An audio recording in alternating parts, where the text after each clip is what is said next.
আরে কি হয়েছে? আজকে দোকানে মেম সাহেবের সাথে দেখা হয়েছিল। উনি আমাকে এই খবরটা দিলেন।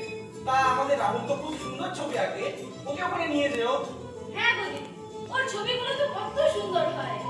কাল ওকে একটিবার নিয়ে চলো। বাহ, খুব ভালো কথা গো। আমি নিশ্চয়ই নিয়ে যাব ওকে। হ্যাঁ গো দিদি, নিয়ে চলো রাহুলকে। আমিও যাব তোমাদের সঙ্গে। বেশ, একসঙ্গে যাবো তাহলে সবাই। আচ্ছা আচ্ছা, দাঁড়াও আমি চা বানিয়ে না গো দিদি ভাই, আজকে আর সময় নেই, দোকানে অনেক কাজ পড়ে আছে। আজকে আসি, কিন্তু তুমি কালকে মনে করে চলে যেও কিন্তু ওখানটায়। আজ তাহলে উঠি। বেশ কষ্ট তোকে। হ্যাঁ, ভালো লাগে হচ্ছে তাহলে। ঠিক আছে দিদি ভাই, চলো।